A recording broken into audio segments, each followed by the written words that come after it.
최동욱 전 검찰총장과 인터뷰 이어가도록 하겠습니다. 두 번째 사안. 아마도 오늘 내일 중으로 영장 재청구가 있을 것 같은 분위기인데요. 자, 이재용 그 부회장 영장요. 이게 이제 1차 기각됐었거든요. 이거 좀 쉽게 설명해 주세요. 왜 기각됐다고 보십니까, 당시? 저도 언론 보도를 통해서 아는 것밖에 없습니다만은, 제 입장에서 크게 보면 세 가지였던 것 같습니다. 기각 사유가. 첫째는 뇌물죄나 제3자 뇌물공여죄에 대한 얘기인데, 도대체 뭐에 대한 대가성이냐, 또 부정한 청탁을 한 적이 있느냐, 이런 것들에 대한 구체적 증거를 좀 더 보완해라. 증거를 더 가져와라. 그게 하나가 있고요. 예. 그 다음에 또 하나는 이 사건 진행 과정에서 대통령과의 독대 문제라든가 또 미르재단 또 정유라에 대한 삼성 지원 문제가 삼성 합병 이후의 일 아니냐. 그럼 삼성 합병과는 관련이 없을 수도 있는 거 아니냐라는 의구심. 예. 두 번째는 그런 게 있었던 것 같고요. 그 다음에 세 번째는 조사와 관련된 문제인데 대개 뇌물수수죄의 경우에 있어서는 뇌물공여자와 뇌물수수자를 동시에 처리를 합니다. 예. 근데 이 사건의 경우에 있어서는 대통령께서 검찰에서 조사를 거부했고 예.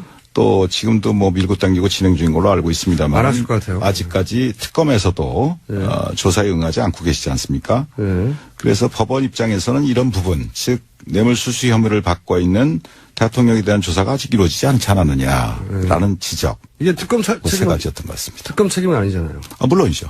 네, 물론이죠. 특검은 최선을 다하고 있다고 봅니다. 그러면 요거는 이제 법원에서 기각한 이유를 이제 추정하신 건데 이렇게 기각하는 게 맞습니까? 어떻게 보세요? 평생 검찰 하신 분으로서. 물론 법원의 판단에 대해서 제가 가타부타 언급을 하는 것은 적절치 않습니다. 하실 거면서. 그러나 제 경험에 비추어서 네, 하실 거죠? 비추어서 가타부타. 간단한 제 생각을 말씀드리겠습니다. 네. 자, 가타부타 시작됩니다. 권력과 재벌이 유착된 이런 대형 사건들의 경우에는 통상적으로 장기간에 걸친 치밀한 계획 아래 합법의 가면을 쓰고서 공조직 등의 다양한 채널을 동원해서 입체적으로 이루어지게 됩니다. 이것은 경험상 그렇습니다. 또 더 나아가서 사후에 말하자면 어떤 뇌물수건이 있었는데 네. 사후에 문제가 생겼을 경우에도 그 과정에서 벌어진 개별적인 행위들은 전부 합법적이고 공적이고 하는 그런 탈을 쓰게 됩니다. 그러면서 그 개별적인 하나하나의 행위들에 대해서는 합법적이었다, 공적이었다라고 말하자면 까미플라치를 한다 이런 얘기입니다. 카모플라치. 그런 식으로 그 시스템을 만들어 놓는다 이겁니다. 미리 만들어 놓는다는 얘기입니다. 그러니까 이게 이런 재벌 정도가 우리나라의 최고급 자원들을 총동원해 쓸 수 있는 재벌. 물론이죠. 이런 재벌들이 일으키는 사건 같은 경우에는 개별적 하나하나 사건들은 나중에 문제가 되면 이게 합법이었다라고 말할 핑계를 미리미리 준비해내서 그렇게 짜고 시작한다는 거죠. 다 외형적인 명분을 만들어 놓고 시작을 합니다. 그렇겠죠. 예. 그렇기 때문에 그런 사건을 일상적으로 우리 주변에서 일어나는 소소한 어떤 그런 단순 뇌물 사건의 관점에서 바라다 보게 되면 그 실체에 부합되는 제대로 된 법적 평가나 처벌이 결코 가능하지 않습니다. 불가능합니다. 그러니까 동네 그 공무원들하고 동네에서 공무원들과 돈 몇 푼 주고받았던가 이런 사건들처럼 취급하면 안 된다는 거죠, 이거는. 예를 들면 음주운전 봐줄 테니까 100만 원 줄게. 이런 사건하고 완전히 다르다는 얘기입니다. 완전히 다르다. 네. 그럼 어떻게 해야 되느냐? 이런 복잡다단한 대형 사건들의 경우에는 가장 문제가 되는 것이 결국 대가성과 청탁 유무에 대한 판단인데 예. 그런 것을 판단할 때 예. 1년의 과정, 장기간에 걸쳐 이루어지죠. 1년의 과정 전체를 한 덩어리로 바라보는 포괄적인 관점에서 그 판단이 이루어져야 한다 이런 얘기입니다. 그래야 비로소 그 실체에 근접한 판단이 가능하게 되고 그렇기 때문에 바로 도입된 것이 포괄적 뇌물수수죄 법리고 포괄적. 여러 차례에 걸쳐서 우리 대법원에서도 판례로 확립된 입장이기도 합니다. 그러니까 이런 재벌 사건 같은 경우에는 개별 행위는 이미 공무원들이 동원되거나 뭐 하면서 합법적인 틀을 쓰고 있기 때문에 개별 따지면 소용이 없고 전체적으로 볼 때 뭐 지난 2, 3년간 진행된 전체적인 과정을 볼 때 포괄적으로 이것은 뇌물수수로 봐야 하고 그래야 밝혀지는 거기 때문에 대법원도 이미 그렇게 정리해 둔 거라는 거죠. 네, 그걸 뭐 제가 예를 조금 돕기 위해서 말씀드린다면 네. 우주를 바라다 보는데 예. 뭐 무수한 항성들 있지 않습니까? 예. 우주를 바라다 보는데 그 우주를 제대로 보려면 예. 그래서 우주 전체 실체를 그나마 제대로 알으려면 망원경으로 전체를 바라다 봐야 될 거 아닙니까? 그렇죠. 망원경으로. 예. 그런데 거기에다가 돋보기를 갖다 들이대고서 개별적인 장면 하나하나를 따지기 시작하면 우주 전체의 실체라는 것은 접근할 수도 없고 온데간데 없고 오로지 봤더니 저건 달이고 봤더니 저거는 뭐 지구고 이런 식의 어떤 그 자잘한 실체와는 거리가 동떨어진 법적 논쟁만 남게 된다 이런 말입니다. 한마디로 말씀을 드리면 우리가 하늘에 있는 달을 보더라도 돋보기를 들이대고 달을 보려면 그 달이 제대로 보이겠습니까? 망원경으로 봐야지. 이제 그런 의미입니다. 비유 좋은데요. 네. 박수. 그러니까 법원이 논쟁이라고 삼는 부분들이 이 재벌 연관 사건의 기준에 보자면 이런 식으로 하면 안 된다. 이 전체 큰 틀을 봐야 되는데 이런 문제 지적을 하신 거고 아주 설득력이 있습니다. 이런 얘기를 역시 검찰총장이 돼야 할 수 있는 건가요?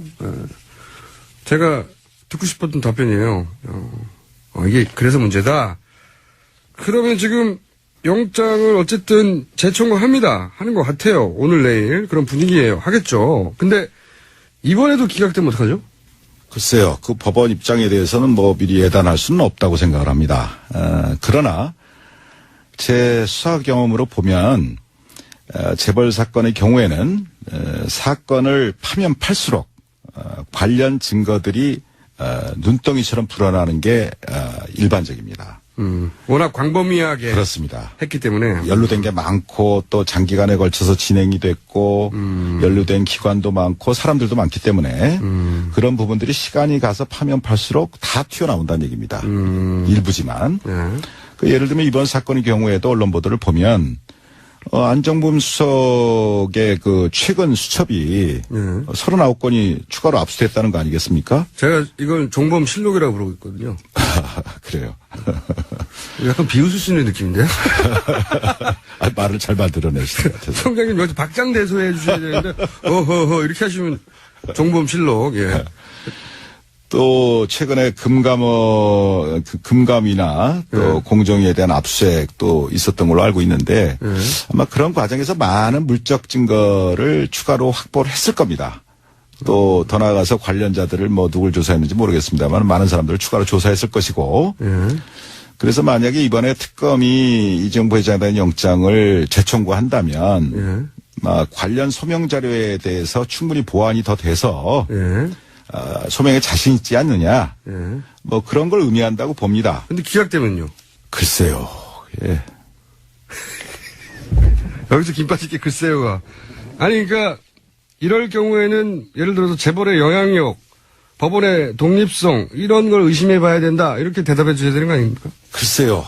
뭐 기각이 될지 안 될지 모릅니다만은 만에 하나 기각이 된다면 그거는 이재용 부회장 본인이나 삼성 그리고 나아가서 국가 경제에도 썩 좋은 영향을 미치라고 생각되지 않습니다. 아니 결과 말고 왜 기각됐냐. 이게 잘리신 마당에 백수신데 이거는 그냥 논평해 주시죠. 만약에 기각됐다. 그럼 뭐라고 봐야 되느냐. 어떻게 생각하는 거를 다 말씀을 드리겠습니까? 그러면 아까 한번 이야기 나왔듯이 연장이 안 되면 플러스 특검 연장이 안 되면 플러스 영장이 기각되면 이것도 그때 나오셨을 때 이렇다면 바로 이런 것이다라고 인터뷰를 한번 더 해주십시오. 하시는 거 봐서 생각해 보겠습니다. 너무 깐깐하시네. 나오신다고 하시지. 자, 저는 약속 받은 걸로 하겠습니다. 자, 그러면은 해석은 자유십니다. 아마 나오시게 될 겁니다. 마침 또 에버랜드 수사를 하신 적이 있잖아요. 그때 그 구속 기소도 하신 걸로 기억하는데. 에버랜드 사건과 지금 이번 삼성 사건과는 같은 거 아닙니까? 결국은? 그 당시에 제가 2003년도에 서울지검 특수 2부장을 할 때 에버랜드 사건을 공소시효 임박해서 처리한 적이 있습니다. 예. 물론 그 당시에도 여러 가지 많은 예. 안팎의 어려움이 있었기 때문에 구속 못했습니다. 구속 못하셨어요? 구속 못했고 당시에 에버랜드 사장하고 예. 경영지원본 실장인가 그 임원하고 그 두 분만 기소가- 공소시효 문제 때문에 예. 공소시효 문제 때문에 일단 분리 기소를 해서 아하. 이건희 등 나머지 주요 공범들에 대한 공소시효를 정지한 적이 있습니다. 그만큼 어렵구나. 상당히 어려운 겁니다. 삼성은 워낙. 재벌 상대 수사라는 것이. 근데 뭐 오래된 일이지만 거기에 대해서 한번 제가 이번 삼성물산과 제일모직 합병권 관련한 예. 사건과 차이점. 에버랜드 사건의 차이점에 대해서 한번 좀 저 혼자 생각을 좀 해봤습니다. 예. 본질적인 차이가 있습니다. 두 사건에는. 아, 그래요? 네. 어떻게 있습니까? 물론 삼성그룹의 지배권을 승계시키거나 강화한다는 측면, 예. 또 그로 인해서 경제적인 이득을 봤다는 면, 뭐 그런 것은 공통점이 있습니다. 그렇죠. 그래서 같아 보이는데. 네. 그러나 에버랜드 사건의 경우는 우선 삼성 계열사, 그러니까 삼성그룹 내부죠. 삼성 계열사와 그 투자자들만 손해를 본 사건입니다. 그렇죠. 일반 국민이 아니고. 그렇죠. 삼성 계열사와 그 투자자들, 예. 즉 에버랜드의 주주들입니다. 이 사람들이. 예. 그러니까 삼성 계열사가. 예. 그럼 삼성 계열사가 손해를 보면서 본 사건인데 삼성 계열사가 손해를 보니까 삼성 계열사에 투자한 투자자들도 손해를 보게 된다는 거죠. 그렇죠. 그런 의미에서 삼성 계열사와 그 투자자들만 손해를 봤죠. 범위가 그 정도인데, 손해 네. 범위가. 그 다음에 그 일련의 과정에서 보면 삼성그룹 내부의 문제였기 때문에 예. 삼성 내부 임원들만이 여기에 가담을 했습니다. 또 동원이 됐고. 직접 가담한 사람들이. 그렇죠. 예. 근데 에버랜드 사건은 그렇다 이겁니다.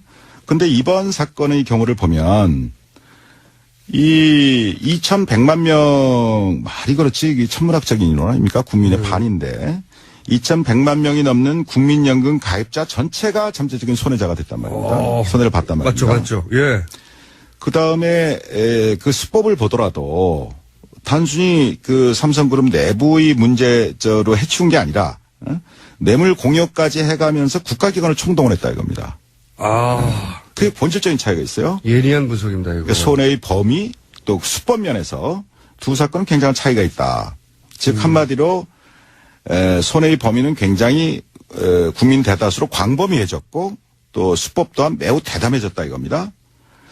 그래서 제가 이전에 에버랜드 사건을 수사했던 경험과 이번에 언론 보도를 통해서 쭉 느껴지는 것은 재벌들을 처벌해야 할 때 제대로 처벌하지 않으면 시간이 갈수록 그 폐해는 그 손해는 더욱 커지고 또 그 수법 또한 아주 악질적으로 진화한다 이러는 겁니다. 방법이 굉장히 진화한다 이거예요. 법보다도 더 앞서갑니다. 굉장히 예리한, 이런 얘기를 들어본 적이 없어요. 검찰총장이 괜히 되신 게 아니네요. 6개월밖에 안 했지만. 완전 설득되고 있습니다. 그렇죠. 더 대담해지고 더 악질적으로 변했어요. 그런데 이번에도 틀림없이 얘기 나올 텐데, 이 재벌 총수 구속하면은 국가 경제 악영향이 있다. 이러면서 이제 구속하지 말라고 그러잖아요. 이 부분은 직접 재벌 총수를 구속시켜본 경험이 있는 분으로서 어떻게 생각하십니까? 네, 제가 경험한 바에 의하면 뭐 저는 이제 정몽구 회장을 그때 직접 중수부에서 구속을 한 적이 있고 뭐 최태원, 뭐 김승년 회장 이런 분들은 이제 예하청에서 예. 구속할 때 제가 지휘라인에 있고 그랬습니다만은 그 재벌 총수를 구속을 할 때마다 전 일간지에 전면 광고가 나갑니다. 맞아요. 국가경제. 예. 그러면서 거기서 국가경제가 항상 나오고. 네네. 그 다음에 우리 총수가 구속이 되면 기업 가치가 하락하고 또 대신료가 추락돼서 예.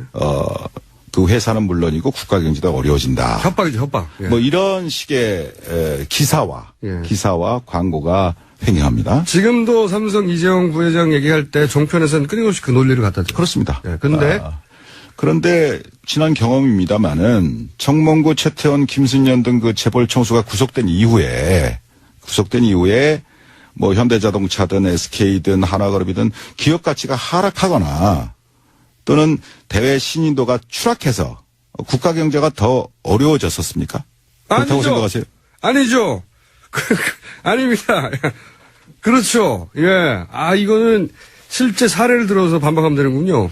아하. 그러면 삼성 부회장이, 이재용 부회장이 구속됐다. 그러면은 어떤 영향이 있을까요, 국경제에?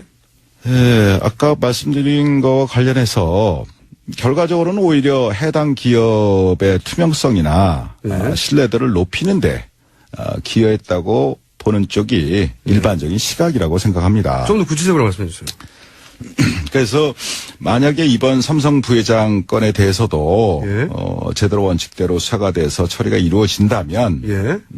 여러 가지 전 좋은 순기능도 있다고 생각을 합니다. 예. 구체적으로. 우선 그 이재용 부회장 혼자만의 생각으로 지금 이번 일이 벌어졌겠습니까? 그럴 리가 없죠. 그럴 리가 없죠. 무수한 법률가들 또 많은 전문가들이 오랜 연구와 기획 또 경우에 따라서는 조직적인 로비들이 있었기 때문에 가능한 거 아니겠습니까? 당연히 그렇겠죠. 예. 지금 사건을 드러나는 거 봐도 온갖 사장단들이 왔다 갔다 하고 그랬잖아요, 독일에. 예. 그럼요. 예. 그런데 예를 들면 이재용 부회장이 원칙대로 구속이 된다면 예. 삼성 내부에서도 예. 다시는 이런 식의 발상이나 시도는 엄두도 못 내는 상황이 될 거다 이런 얘기입니다.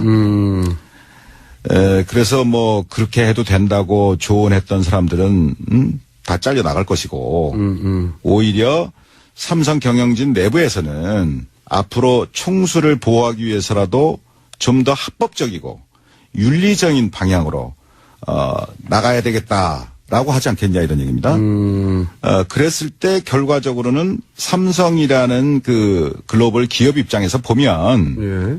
결국은 삼성이 좀 더 투명해지고 합법적인 기업이 되고 또 신뢰를 받는 기업으로 더 새로 태어나는 그런 계기가 되지 않겠냐. 삼성을 위해서 더 좋다. 네, 그렇습니다. 이거 종편 얘기 나오면 이게 틀어줘야 되겠다, 이거. 완전 설득력 있습니다. 그리고요. 그 다음에 우리나라에서 삼성이라는 그 위치가 있지 않습니까? 있죠, 1등. 그럼 어떻게 보면 재벌 전체를 선도하고 뭐 그런 부분도 있지 않습니까? 제1기업이기 때문에. 예. 그랬을 때 다른 삼성 이외의 다른 재벌들도 이 삼성그룹의 사건이 어떻게 처리가 되느냐 그런 부분을 굉장히 예의주시하게 되어 있습니다. 그렇죠. 삼성이 안 되면 우리도 뭐 안 되겠네. 이렇게 그렇죠. 생각하죠. 예. 그렇죠. 제가 말씀드릴 걸 먼저 말씀하시네요. 그래서 이재용 부회장의 구속은 예.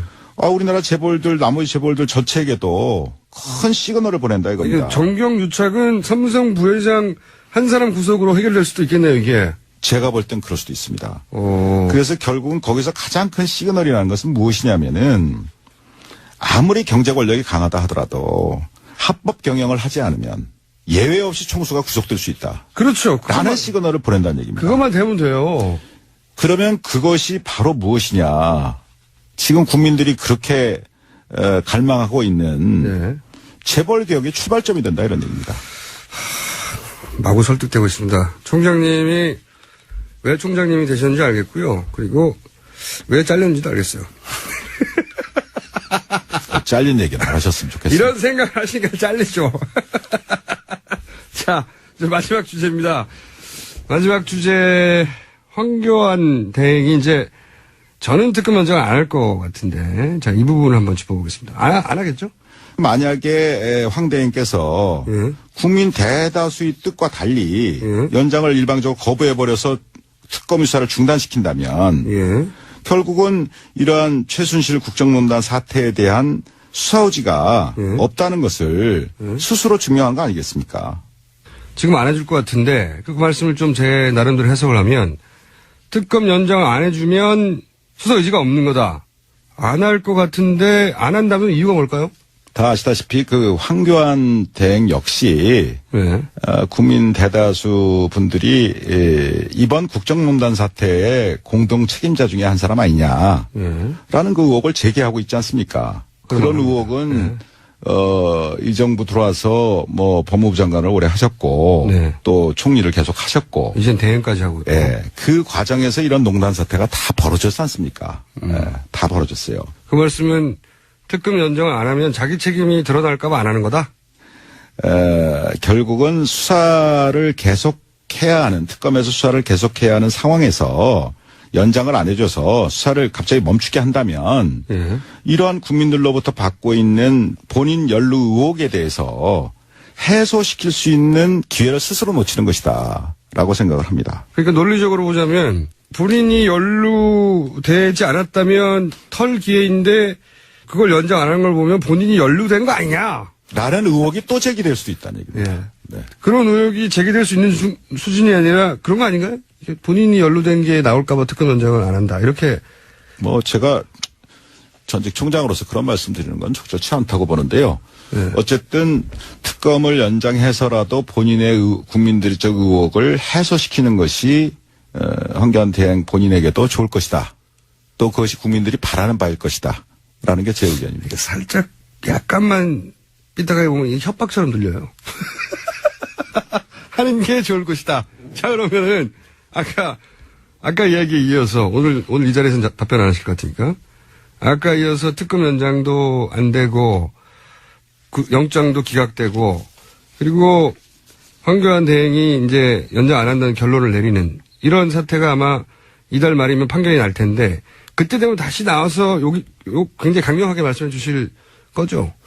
근데 어떻게 매번 저보고 다시 나오라고 이렇게. 아니, 오늘 다 얘기 안 하시니까. 근데 다음에 나오시면은 이제 명단 쫙 들고 와가지고 이름 막 부르고 막 그러실 거죠? 그런 리가 있겠습니까?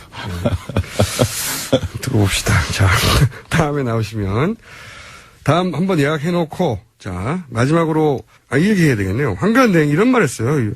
윤석열 검사 자천에 대해서 이제 언론에서도 그렇고 저도 그렇게 알고 있었는데, 그리고 사실 총장님이 날아가신 것도 이 댓글 수사를 청와대 의지하고는 다르게 너무 강력하게 밀어붙이다가 날아간 걸로 알고 있는데 황교안 대행이 최근에 한마디 했어요. 윤석열 검사가 자천된 것은 댓글 수사와는 상관이 없고 종합적으로 볼 때 자질의 문제가 있어서 자천된 거다. 이런 식으로 말했단 말이죠. 여기에 대해서는 당시 댓글 수사를 총지휘하셨던 검찰총장이고 그리고 그로 인해서 자천됐다고 알려진 윤 검사에 대해서 이 황교안 대행의 논평에 대해서 한마디 하셔야 될 것 같은데요. 제가 그 국회 대정부 질의 과정에서 예. 황 대행께서 그렇게 답변하시는 기사를 하셨다는 보도를 보고 누가 누구를 평가하나. 이 윤석열 검사는 네. 제가 뭐 오래 전부터 뭐 같이 근무도 하고 데려두고도 일하고 뭐 지휘도 하고 또 마지막으로 제가 이제 국정원 댓글 사건 수사팀장으로 임명도 하고 그래서 수사하다가 저는 이제 일신상에서 먼저 나가고 그랬습니다만은 본인 그런 오랜 오래 겪어본 그 선배 입장에서 생각을 한다면 뭐 제 나름대로 평가를 하고 싶은 생각도 듭니다. 뭐라고 평가하시겠습니까? 우선 황교안 대행은 자질이 문제가 있어 실력이 없어 자천했다는 거거든요. 한마디로 요약하면. 전 뭐 거기에 대해서는 아까 그 말로 답변을 대신하고요. 누가를 평가하냐? 제 생각으로는 이 윤석열 검사는 지금 뭐 특검팀에서 열심히 뭐 쥐어창창 수사를 하고 있는 것 같은데 아주 치밀하고 해박한 법률 전문가입니다. 법률 이론가예요. 기본적으로. 그 다음에 어떤 법과 원칙에 어긋나는 것, 거기에 대해서는 단호히 거부합니다. 오케이. 저한테도 많이 거부했어요.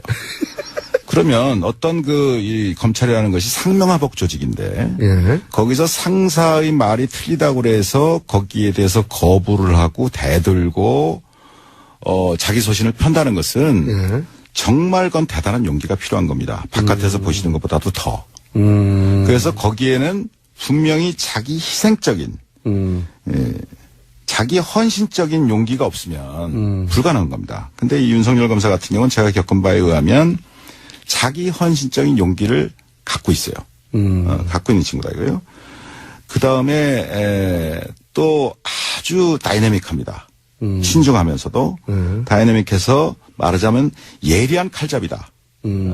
그래서 한마디로 제가 말씀드린다면 문무를 겸비한 훌륭한 검사다. 문무를 겁니다. 문무를 겸비한 훌륭한 검사다. 뭐 그런 표현을 하고 싶습니다. 자, 무슨 말씀인지 잘 알았고요.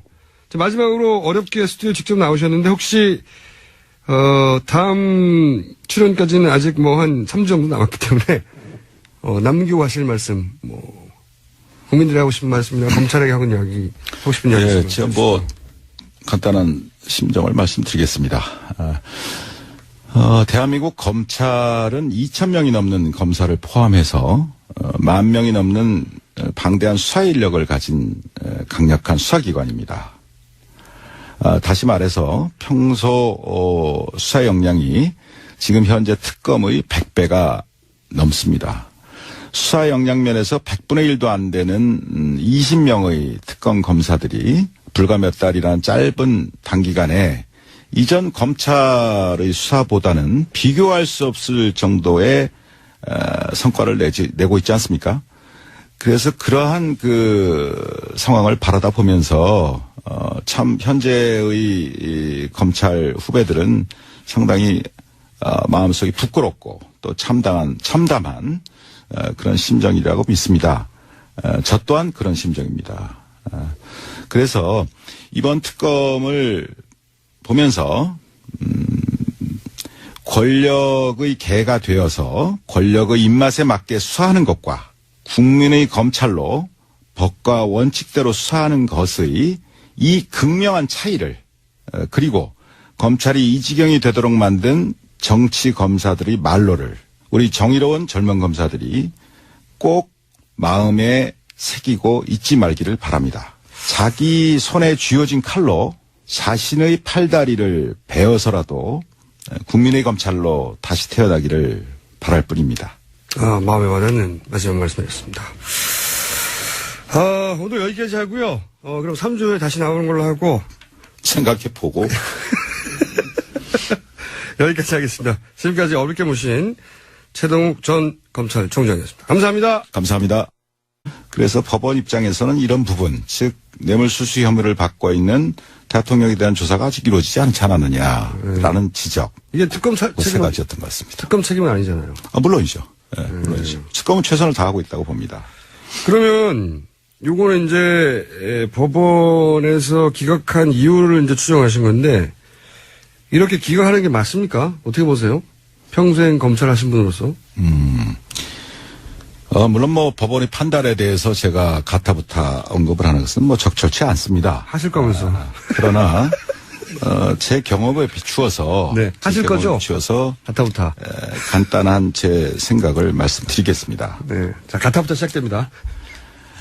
권력과 재벌이 유착된 이런 대형 사건들의 경우에는 통상적으로 장기간에 걸친 치밀한 계획 아래 합법의 가면을 쓰고서 공조직 등의 다양한 채널을 동원해서 입체적으로 이루어지게 됩니다. 이것은 경험상 그렇습니다.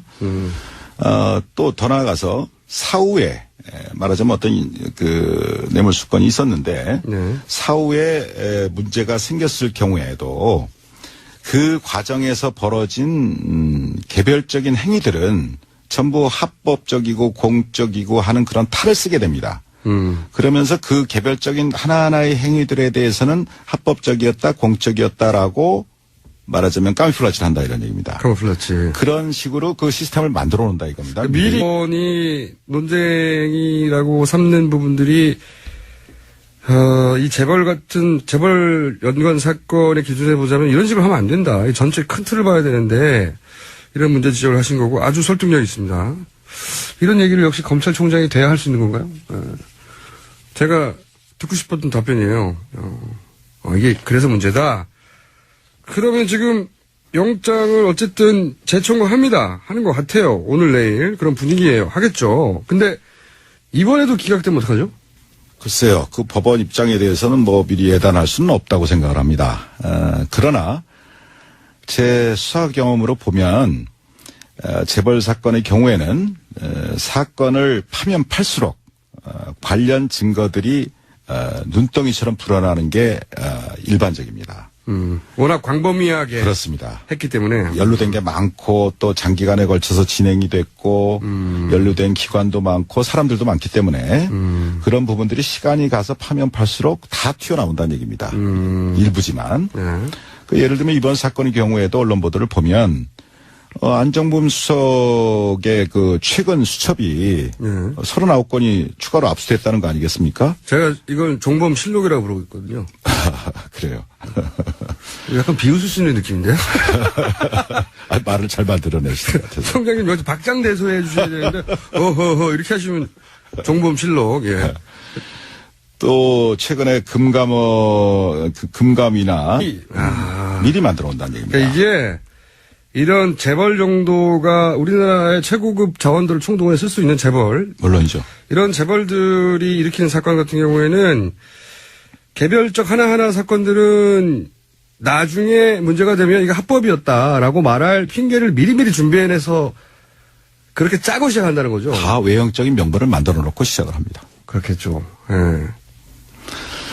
그렇기 때문에 그런 사건을 일상적으로 우리 주변에서 일어나는 소소한 어떤 그런 단순 뇌물 사건의 관점에서 바라다 보게 되면 그 실체에 부합되는 제대로 된 법적 평가나 처벌이 결코 가능하지 않습니다. 불가능합니다. 그러니까 뭐 동네 그 공무원들하고 동네에서 공무원들과 뭐 돈 몇 푼 주고받았든가 이런 사건들처럼 취급하면 안 된다는 거죠, 이거는. 예를 들면 뭐 음주운전 봐줄 테니까 100만 원 줄게. 이런 사건하고 완전히 다르다는 얘기입니다. 완전히 다르다. 네. 그럼 어떻게 해야 되느냐?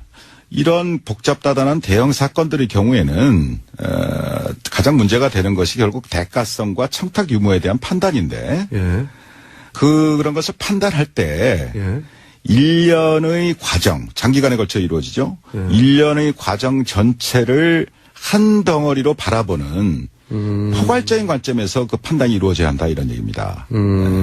뭐 그래야 비로소 그 실체에 근접한 판단이 가능하게 되고 그렇기 때문에 바로 도입된 것이 포괄적 뇌물수수죄 법리고 포괄적. 뭐 여러 차례에 걸쳐서 우리 대법원에서도 판례로 확립된 입장이기도 합니다. 그러니까 이런 재벌 사건 같은 경우에는 개별 행위는 이미 공무원들이 동원되거나 뭐 하면서 합법적인 틀을 쓰고 있기 때문에 개별 따지면 소용이 없고 전체적으로 볼 때 뭐 지난 2, 3년간 진행된 전체적인 과정을 볼 때 포괄적으로 이것은 뇌물수수로 봐야 하고 그래야 밝혀지는 거기 때문에 대법원도 이미 그렇게 정리해 둔 거라는 거죠. 네, 그걸 뭐 제가 예를 조금 돕기위해서 말씀드린다면 네. 우주를 바라다 보는데 예. 뭐 무수한 항성들 있지 않습니까? 예. 우주를 바라다 보는데 그 우주를 제대로 보려면 예. 그래서 우주 전체 실체를 그나마 제대로 알으려면 망원경으로 전체를 바라다 봐야 될 거 아닙니까? 그렇죠. 망원경으로. 예. 그런데 거기에다가 돋보기를 갖다 들이대고서 개별적인 장면 하나하나를 따지기 시작하면 우주 전체의 실체라는 것은 접근할 수도 없고 온데간데 없고 오로지 봤더니 저건 달이고 봤더니 저거는 뭐 지구고 이런 식의 어떤 그 자잘한 실체와는 거리가 동떨어진 법적 논쟁만 남게 된다 이런 말입니다. 한마디로 말씀을 드리면 우리가 하늘에 있는 달을 보더라도 돋보기를 들이대고 달을 보려면 그 달이 제대로 보이겠습니까? 망원경으로 봐야지. 이제 그런 의미입니다. 비유 좋은데요. 네. 박수. 그러니까 법원 최동욱 전 검찰총장과 인터뷰 이어가도록 하겠습니다. 두 번째 사안. 아마도 오늘 내일 중으로 영장 재청구가 있을 것 같은 분위기인데요. 자, 이재용 그 부회장 영장요. 이게 이제 1차 기각됐었거든요. 이거 좀 쉽게 설명해 주세요. 왜 기각됐다고 보십니까, 당시? 뭐 저도 뭐 언론 보도를 통해서 아는 것밖에 없습니다만은 제 입장에서 보면 크게 보면 세 가지였던 것 같습니다. 기각 사유가.